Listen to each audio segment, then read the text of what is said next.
Hi, I'm Todd, the owner of Dakota Angler here in Sioux Falls, South Dakota.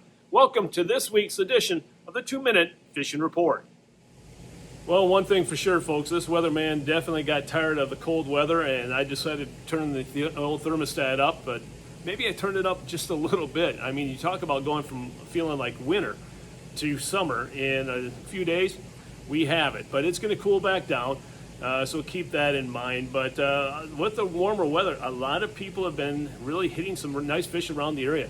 A lot of the lakes really started producing some nice fish, even though it's pretty much post-spawn for most of the lakes and river. It's been, again, a lot better this past week than what it has been for the previous 3 or 4 weeks. The lakes up in the northeastern part of the state that produce walleyes include blue dog. Wabe has been really good. Opids, antelope, bitter, Reed, Indian Springs, Big Stone, Dry Lake by Clark, then also Round, and then also Clear Lake up in the northeastern part of the state. Down in the southeastern part of the state, lakes that produce walleye include Ponset, Dry Lake by Willow Lake. Both of those two lakes, as well as Thompson's, been doing really well, especially from shore, wading out. And then also Henry, 81 Ponds, Madison, Brant. We haven't mentioned Brant in quite a while. Also Whitewood, Island, Twin, and then Vermilion. And then not to even mention the Missouri River. Platte and Chamberlain continue to do well. And what are guys doing to catch the walleyes? A lot of jigs and live bait. In other words, jigs and minnows right now this time of year. Also jigs and plastics. Again, as we get into the post-spawn period, a lot of larger plastics are being used, and we're going to talk about that in the next segment.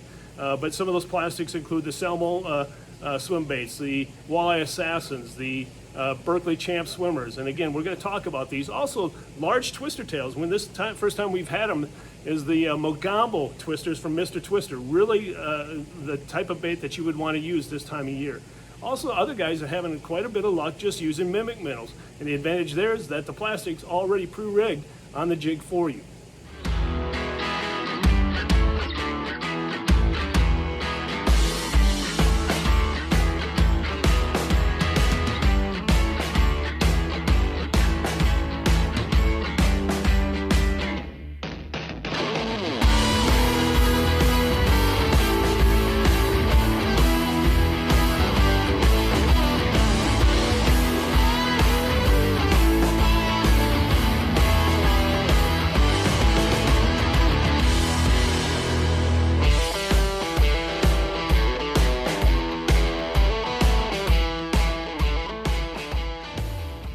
In this week's edition of Todd's Tackle Tips, we're going to talk about larger swim baits. In weeks past, we've talked about swim baits in general. You know, and a lot of people use the 3-inch swim baits, and they will still work this time of year. But the larger swim baits, the 4-inch in length swim baits, those are the ones that are really the walleyes are looking for this time of year. They're putting on that feed bag, so they're looking for that larger profile bait, and that's where the 4-inch swim bait really comes in handy. Now, there's a number of different companies that offer the 4-inch swim baits that we carry here at the store, such as the Selmo swim baits. Also, the Berkeley Champ swimmers, the Storm Largo shads are also examples of it. Also, one of the we talked about in weeks past and a number of different times are the walleye assassins that you can see behind me. But we're going to focus mainly on 2 different types of swim baits. One is going to be the Berkeley Champ swimmer. The nice thing about these swim baits is that they have an HD profile, meaning a high def profile, and they're very lifelike. So again, it looks very lifelike to a perch or a type of minnow. So again, they're very, very lifelike and work really well this time of year. The other ones we're going to talk about is the Selmo spiky shad. And the nice thing about these is that they're just not the normal swim bait. They have a little bit more of a, let's say, a finesse tail to them. They'll have a thinner profile, so that allows that paddle tail to swim a little bit more. But the main thing is the spikes on the body. Those little spikes, there's over 240 spikes on the body, will allow that bait to vibrate and cause a little bit more of a vibration, and it's going to be more attractive to the walleyes out there. Plus, those spikes will cause a little bit of oxygen bubbles behind it as it swims away. Something, again, very unique.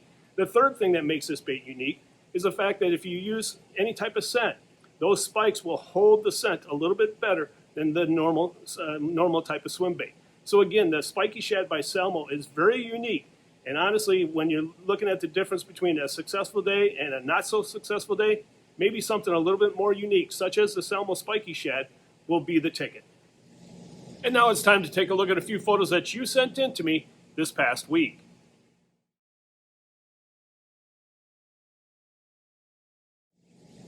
And remember, folks, if you'd like your photo included in next week's version of the 2-Minute Fishing Report, please send it to me. Send it to Todd@DakotaAngler.com or post it to our Facebook wall. Well, folks, before we end this week's report, I'd like to get your opinion. You can help me out.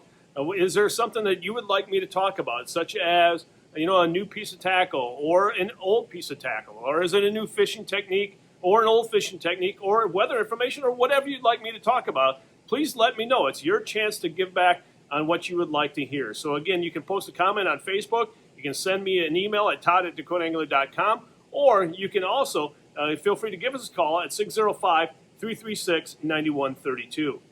Well, folks, that's this week's edition of the 2-Minute Fishing Report. For Dakota Angler, I'm the owner, Todd Heitkamp, and as we say around here, fish on! We'll see you next week. Folks, thanks for watching. Stay healthy and stay safe.